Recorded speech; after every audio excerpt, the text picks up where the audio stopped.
Thank you Jesus. हे दिसा पासत ह्या वेळा पासत तुज्या मोगा पासत तुजो मोग सदां काळ म्हजे भितर आसा आनी आमी तुजो मोग घेवन चलता हर एक दिसा आनी आमी संतोश पावता तुज्या मोगान. आमेन.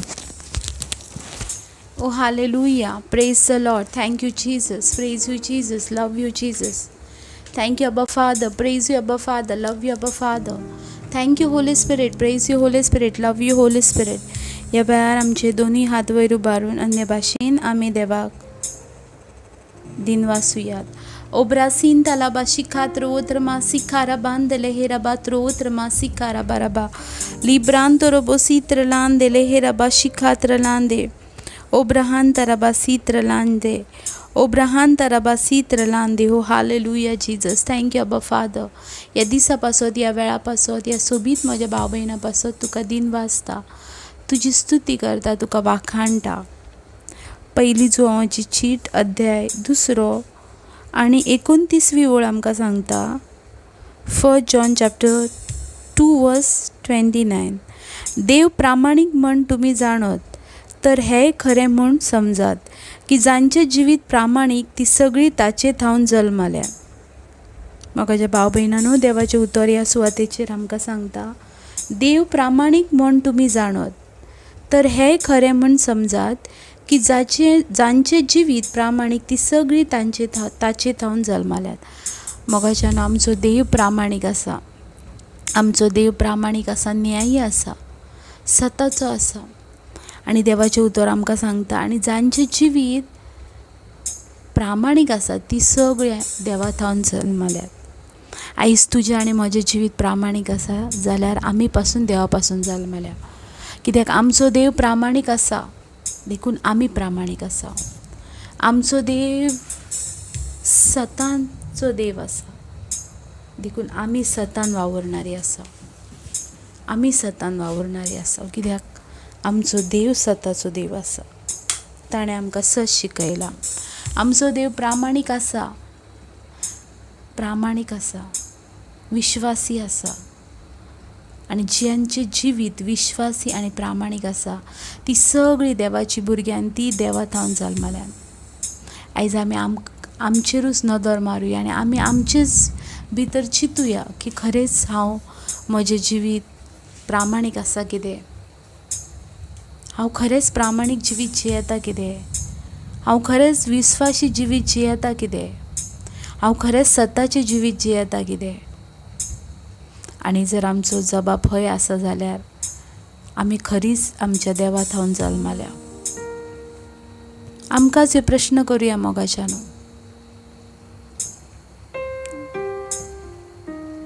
की आमी कोणा थावन जल्मल्या. आमच्या देवा थावन वा आनी संवसाराच्या वस्तू थावन. आमचो देव प्रामाणीक आसा आनी तो प्रामाणीकूच आसा मोगाच्यान देखून आमी प्रामाणीक जावया. प्रामाणीकपणान हर एक आमच्या जिवितांतले जे कितें आसा तें प्रामाणीकपणान करुया. प्रामाणीकपणान करुया मोगाच्यान. सतान करुया.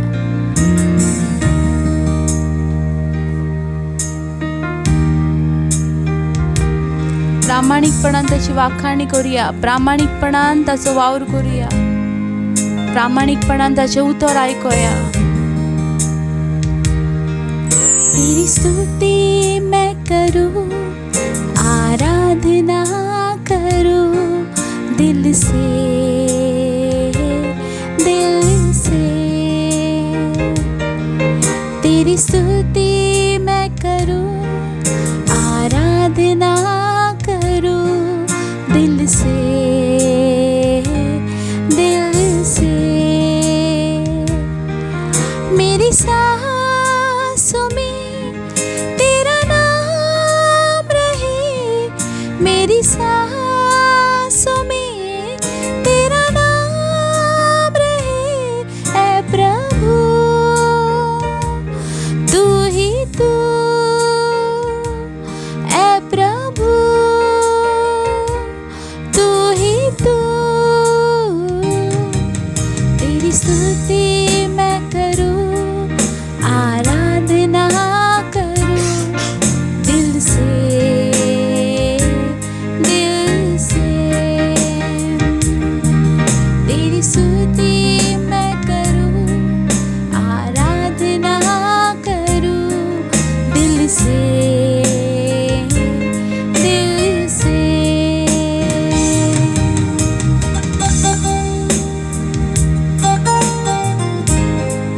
तुझी वाखाणी हांव करता, तुझी गितां हांव गायता, काळ जाणता.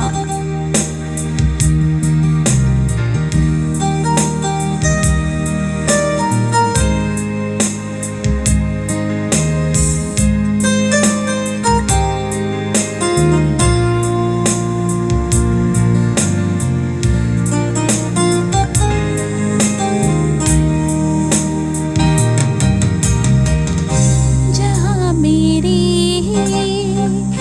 नजर जाए वहाँ तेरी स्तुति हो.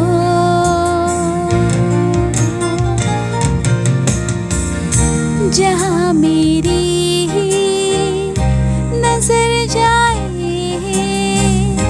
वहाँ तेरी स्तुति हो.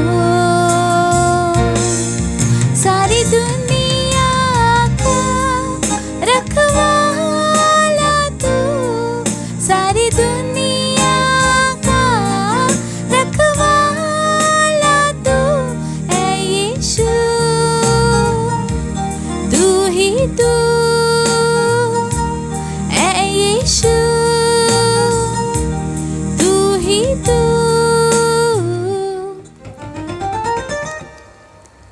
तेरी स्तुति मैं करूं, आराधना करूं दिल से, दिल से. तेरी स्तुति मैं करूं, आराधना करूं दिल से, दिल से.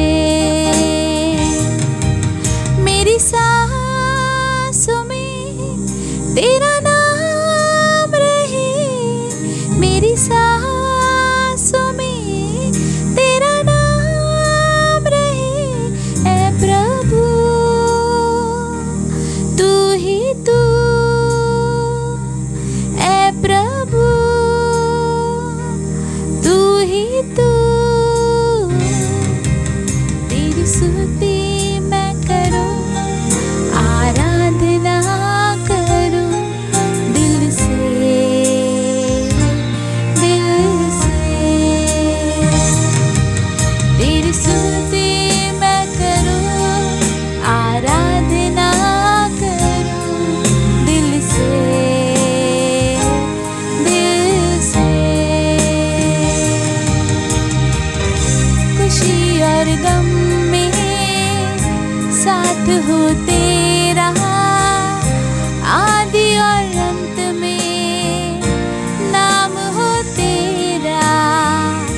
खुशी और गम में साथ हो तेरा, आदि और अंत में नाम हो तेरा. मेरे जीवन का सहारा तू, मेरे जीवन का सहारा तू है यीशु. तू ही तू है यीशु, तू ही तू.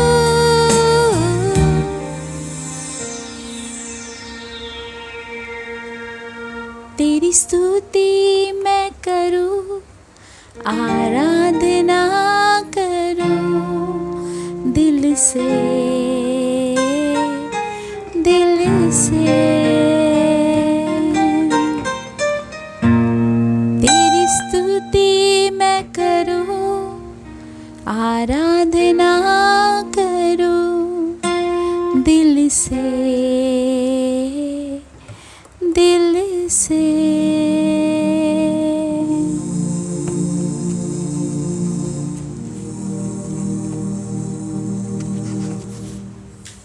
Hallelujah, praise the Lord. देवाक आर्या, देवाक दिनवास, देवाक स्तुती, देवाक महिमा. तो सदां आमचे भितर आसा आनी तो आमकां आपलें जिवीत घेवन चलता. आमेन. आयचे देवाचें उतर घेवया खेरीज भाशेन रोमकारांचो 12वी सूर आनी दुसरी वोर. रोमकारान चॅप्टर 12 वर्स 2. आनी कितें म्हणटा पळयात, ह्या संवसारा प्रमाणे चलूं नाकात, पूण तुमचें मन नवें जालां तशें तुमचें कर्तूत बदलो दी. तेन्ना देवाची खोशी कोण ती आनी कितें बरें आनी कितें ताका मानता आनी संपूर्ण कितें तें तुमी जाणा जाताले. Praise the Lord. देवाचें उतर कितें म्हणटा पळयात भागीत पावलू रोमकारांक बरयतना अशा भाशेन म्हणटा, ह्या संवसारा प्रमाणे चलूं नाकात. Praise the lord. आमेन. कितें म्हणटा, ह्या संवसारा प्रमाणे चलो नाकात.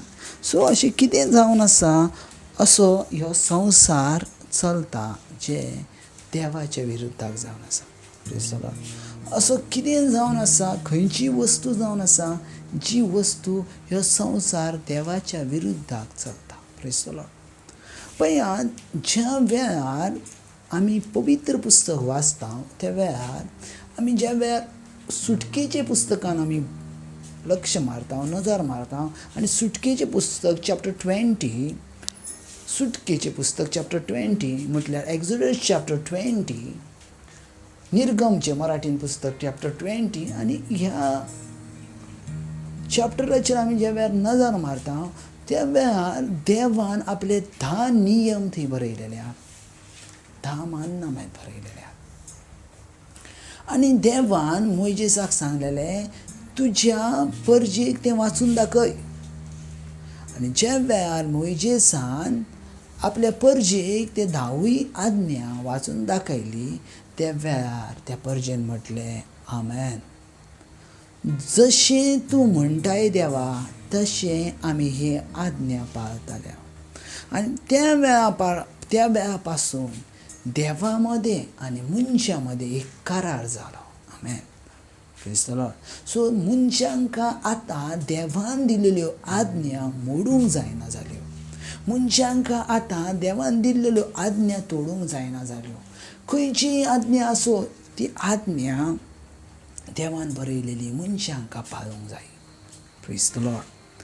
पळया, ज्या वेळार मोइजेस सिनाय पर्वतार गेलो त्या वेळार आरोन ना लागीं लोकां जमोन त्या लोकांनी सांगलें, पळयात आयज कितले दीस तरी जाले आमकां खबर ना मोइजेसाचें कितें जालां तें. सो तूं आमचे पासो चलतो फिरतो देव तयार कर. सो तेका लागून आरोना लागीं तेंच्यांनी आपले भांगर काडले, भांगराच्यो वस्तू काडल्यो आनी तेच्या लागीं दिल्यो.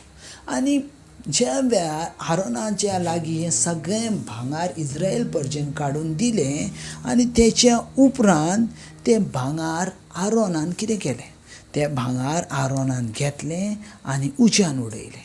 पळयता पळयता त्या उज्यानसून ज्या वेळार भांगर घातलें त्या वेळार एक पाडकुलो तितूनसून भायर सरलो आनी त्या पाडकुल्याची ती इस्रायल परजा पुजा करूंक लागले.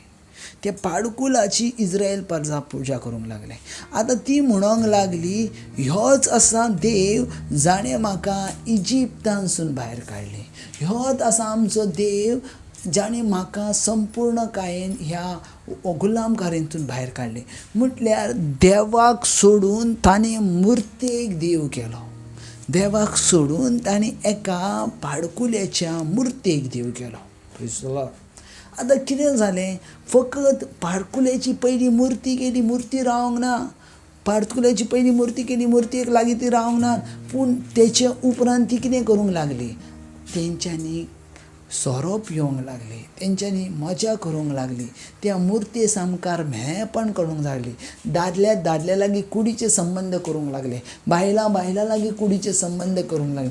अशा भाशेन अख्खो तो इस्रायल परजा मेळी जाली. Praise the Lord. अख्खी इस्रायल परजा मेळी जाली. कारण कितें, कित्याक त्या मुर्तीचे भितर देव नासलो. त्या मुर्तीचे सोडात, खंयच्याच मुर्तीचे भितर देव रावना ना.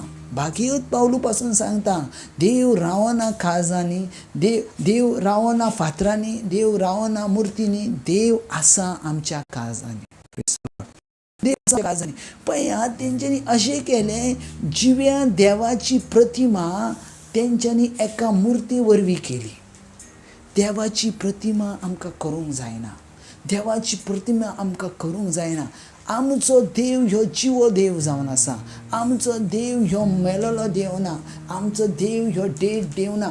ज्या वेळार तूं खंयच्याय वस्तूची प्रतिमा करताय, ज्या वेळार तूं खंयच्याय वस्तूची प्रतिमा करताय, त्या वेळार आमी जिव्या देवाक कुशीन काडटा आनी आमी सजमता तोच देव तो. Praise the Lord. हालेलुया. पळय मरियमान सोबीत रित्यान आपलें जिवीत देवाक समर्पण केलें. सोबीत रित्यान तेणी देवाची उतरां प्रमाणे चल्ली, देवाची उतरां घेवन चल्ली आनी देवान तिका सिलेक्ट केली. देवान तिका सिलेक्ट केली कित्याक ती देवाच्या उतरां प्रमाणे चल्ली. आयज तुज्या आनी म्हज्या लायफानूय आमी देवाच्या उतरां प्रमाणे चलोवंक जाय, न्हू मनशांनी केलेल्या आकारा प्रमाणे. Praise the Lord. Hallelujah. Hallelujah. पळयात ह्या संवसाराची जावं नाकाय म्हटल्यार कितें? बायबल तेंच सांगता. कितें सांगता? ह्या संवसारा प्रमाणे चलूं नाकान, ह्या संवसारा प्रमाणे चलूं नाकान. कित्याक चलूं नाकान? कित्याक ह्यो संवसार नश्ट्याच्या हातीन आसा. तो फसयता, तो फसयता. Praise the Lord. तो फसयता आमकां खंयच्या ना खंयच्या वस्तू वरवीं तो आमकां फसयता. हालेलुया. खंयच्या ना खंयच्या वस्तू वरवीं आमकां फसयता. हालेलुया. पळयात आमी जर कोणाक जर विचारता आमचो देव जिवो आसा काय मेला, थंय म्हणटाले ना ब्रदर आमचो देव जिवो आसा. मागीर जिवो देव मेलेल्या वस्तून रावोंक जाता? ना, पॉसिबलूच ना. जर आमी खंयच्या डेट वस्तूक देव करता जाल्यार देवाचो आमी अपमान करता, देवाचो अपमान करता. कित्याक देव क्लियर म्हणटा, देव क्लियर म्हणटा हांव खंयच्या वस्तून रावना. आतां काय बागेंत पावलू पेद्रू जे 12 शीस आसले तेणी केन्नाच देवाक मुर्तींनी भजूंक ना. तेंच्यांनी केन्नाच मुर्तींचो उगडासाक म्हणून दवरूंक ना. मरियमायन केन्नाच मुर्तीच्या उगडासाक म्हणून भजूंक ना. ती आयज सर्गार आसा, हेवनान आसा. मरियमाय आयज हेवनान आसा. 12 शीसात हेवनान आसात. 12 शीसात हेवनान आसात. तेंच्यांनी केन्ना भजूंक ना. Praise the Lord. हालेलुया. पळय सजमोन घेयात हे अशे वस्तू आसा जी वस्तू आमच्या जिवितान प्रॉब्लम करून दितात. जी वस्तू देवान आयज सांगला, देवान कितें सांगला? ती वस्तू करूं नाकाय. जर ती वस्तू करूं नाकाय तर ती वस्तू आमकां करूंक देव अलाव करना. जर आमी म्हणटा आमचो देव जिवो, तर तो जिवो आसा, मेलेल्या वस्तून रावंक जायना. Praise the Lord. ज्या वेळार जेजू 40 दीस आनी 40 रात उपास करता आनी तेच्या उपरांत सैतान येता आनी सैतान ताका सांगता ही पळय सगळीं राष्ट्रां, ही सगळीं राजवटकी म्हजे लागीं आसा. जर म्हाका नमस्कार करशील जाल्यार हांव तुका ती सगळीं दितलो. ताका जाणा आसलें तो देवाचो पूत, ताका जाणा आसलें न्हू तो जेजू क्रिस्त. तरी आसतना तेणी ताका कित्याक सांगलें म्हाका नमस्कार कर? कित्याक आयजून पासून सैतान तुजे आनी म्हजे वरवीं मुर्ती वरवीं आमकां नमस्कार करून घेता. नमस्कार करून घेता. Praise the Lord. नमस्कार करून घेता. कित्याक एक बारक्या भुरग्याक पासून खबर आसतलें मुर्तींनी देव रावना. मुर्तींनी देव रावना. मुर्तींनी देव रावना. पळय आयज आमी कितें सांगता? जें बायबल आसा तें आमी सांगता. बायबलान कितें बरयलां? सर्गीचें राज. सर्गीचें राज. सर्गीचें राज कशें आसा? सर्गीचें राज देवाच्या उतराचेर बांदलेलें आसा. आमेन. आनी आयज आमी देवाची उतरां कुशीन काडून मनशांनी केलेले कायदे आमी चड पाळटा. मनशांनी केलेले कायदे. Praise the Lord. मनशांनी केलेले कायदे. पळयात बाबा, देव सोबीत आसा आनी तो तुज्या आनी म्हज्या जिवितान काम करता. तो तुज्या आनी म्हज्या जिवितान काम करता. पळयात बायबल क्लियर सांगता. एक्झोडस चॅप्टर 20 वर्स 1, 2, 3, 4 तुमी कसल्योच मुर्त्यो घडयनाकात म्हणून. Praise the Lord. हो बायबलचो नियम आसा. म्हजो नियम ना आसा. म्हजो नियम आसलो तर म्हाका कॅन्सल करूंक जाता, पूण देवाचो नियम आसलो जाल्यार आमकां कॅन्सल करूंक जायना. आमेन. देवाचो नियम कॅन्सल करूंक जायना. हालेलुया. देवाचो नियम केन्नाच कॅन्सल करूंक जायना. पळयात बायबल क्लियर म्हणटा, भागीत पावलो हूंय क्लियर म्हणटा, रोमकारांक बरयतना तेंच सांगता, तुमी ह्या संवसाराच्या प्रमाणे चलू नाकात. Praise the Lord. तुमी ह्या संवसारा प्रमाणे जावं नाकात. कित्याक तुमी आत्मीक जावन आसात. Praise the Lord. तुमी स्पिरिच्युअली जावन आसात. बायबल कितें म्हणटा, जुवांवाचो 4थो वेसर 24वी देव आत्मो आनी तेच्या भस्म्यांनी तेका आत्म्यान भजूंक जाय. Praise the lord. देव आत्मो आनी तेच्या भस्म्यांनी तेका आत्म्यान भजूंक जाय. Praise the lord. आत्म्यान भजूंक जाय. आत्म्यान भजूंक जाय. हालेलुया. Praise the lord. देव बाबा आत्मो आसा. आमकां आत्म्यानूच भजूंक जाय. म्हणून बायबल क्लियर म्हणटा, तुमी ह्या संवसारा भाशेन जाय नाकात. तुमी ह्या संवसारा भाशेन जाय नाकात. नाका जाय. Praise the Lord. हालेलुया. तुमी ह्या संवसारा भाशेन जाय नाका. तुमी देवाची आसात, देखून देवा भाशेन जायात. देवा भाशेन जायात. तुमी देवाची आसात, देवा भाशेन जाय. पळयात, आमच्या जिवितान देव ह्यो खूब इम्पॉर्टंट आहा. पूण आयज जर पळयल्या जाल्यार देव खंय आहा तर देव दिसना. पूण तुका फील जाता. पळयात, सजमोन घेयात. देव बाप पयलो आमच्या पुर्वजांक लागीं उलयलो. उपरांत तो जेजू वरवीं ह्या संवसारान उलयलो. आनी तिसरे पावट आतां जो देव उलयता तो पवित्र आत्म्या उदेशी उलयता. आयज ह्या संवसारान कोण आसा? जेजू आसा, बाप आसा, कोण आसा? पवित्र आत्मा आसा. कित्याक जेजून कितें म्हटलें, हांव बापा लागीं वयतलो आनी तो तुमकां शेरांती धाडून दितलो. सो आयज आमच्या आनी तुमच्या सांगाताक कोण आसा? आयज तुज्या आनी म्हज्या सांगाताक, आयज आमचे कॅथलीक फेथ कितें सांगता, आमच्या सांगाताक आमचो पवित्र आत्मा आसा. आयज जेजू क्रिस्त आमच्या सांगाताक ना आसा. आयज जेजू क्रिस्त बापाच्या उजव्या हाताक आसा. आमी सत मानता म्हणटना कितें म्हणटा? आय बिलीव म्हणटना कितें म्हणटा? आमी सत मानता म्हणटना कितें म्हणटा? आयज तो देव बापाच्या उजव्या हाताक बसला. आयज ह्या वेळार तो देव बापाच्या उजव्या हाताक बसला. उजव्या हाताक बसला. उजव्या हाताक बसला. सो आतां ह्या संवसारान जो आसा तो पवित्र आत्मा.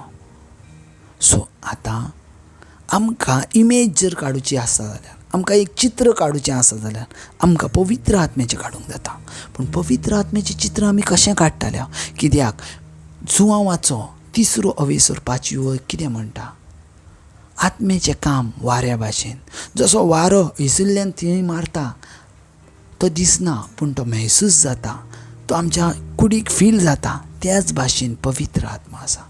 सो ह्या वेळार आमकां पवित्र आत्मो फील जाता. आयज तुमच्या गरजेक पावता कोण? पवित्र आत्मो. आयज तुमकां पिडेंतलो बरो करता कोण? पवित्र आत्मो. आयज तुमी एकसुरी आसतात तेन्ना आसता कोण? पवित्र आत्मो. तुमी खंय आसात, तुमी बोटीचेर आसात, तुमी लँडाचेर आसात, तुमी भायर आसात आनी खंय आसात, तुमच्या लागीं खंयची मुर्त्यो नात, तरी पूण तो तुमच्या दूख सूख सजमोन कोण घेता? पवित्र आत्मो. कित्याक आतां हांव हयसून उलयतां, पूण पवित्र आत्मो तुमच्या जागेनी, तुमच्या घरांनी, तुमी जंय आयकता थंय उपस्थितीत आसा. आमेन. थंय उपस्थितीत आसा. कित्याक पवित्र आत्मो आमकां अनाथ सोडना. पवित्र आत्मो आमकां एकसुरो सोडना. कित्याक तो पवित्र आत्मो आसा आनी तेका आमच्या सांगाताक सदांकाळ दिलेलो आसा. आतां आमकां तेची इमेज काडूंक जायना बाबा, तेचें चित्र काडूंक जायना. Praise the Lord. तेचें चित्र काडूंक जायना. कित्याक तो देवाचो आत्मा जावना. देवाचो आत्मा. पळयात, आमचें जिवीत देवान सोबीत केलां. आनी आयज आमच्या सांगाताक जो अधिकार आहा, जो आमचो बापूय, आमचो आवय, ज्या वेळार पवित्र आमचे भितर येता, कोण येता? बापाचो आत्मो, पुताचो आत्मो मेळून पवित्र आत्मा येता. Praise the Lord. आमच्या कुडीन पवित्र आत्मा येता. सो पवित्र आत्म्याक आमी पळोवंक जायना. तुमी केन्ना पवित्र आत्म्यांक पळयल्यात ना, पूण तुमकां खबर आसा पवित्र आत्मो कितें तो, कित्याक तुमी महसूस केल्यात पवित्र आत्मो कितें तो. Praise the lord. सो पळयात बाबा, तुमच्या जिवितांत पवित्र आत्मो खूब इम्पॉर्टंट आहा. तेका तुमचो देव करात, तेच्या सांगाताक रावात. देव खंयच्या वस्तून रावना, तर देव तुमच्या भितर रावता. 1 कोरिंथकारांचें चॅप्टर 3:16, पहिली कोरिंथकारांचें पत्र 3:20 आनी 16. तूं जावन आसाय पवित्र आत्म्याचें मंदीर आनी देवाचो आत्मो तुजे भितर वस्ती करता हें तुका खबर ना म्हणटा. देवाचो आत्मो तुजे भितर वस्ती करता हें तुका खबर ना. सो पळयात, देवाचो आत्मो तुमचे भितर वस्ती करता. आमेन. Thank you Jesus. ह्या दिसा पासून, ह्या वेळा पासून, ह्या तुज्या उतरां पासून तुजी उतरां सामर्थ्यशाली, जेका सजमता तो आपलें जिवीत बदलता, जो जिवीत बदलता ते संपूर्ण काही देवा थंय रावता. आमेन. गॉड ब्लेस बाबा. देव तुमचो मोग करता. तुम्ही देवा पासतूच आसात. हालेलुया.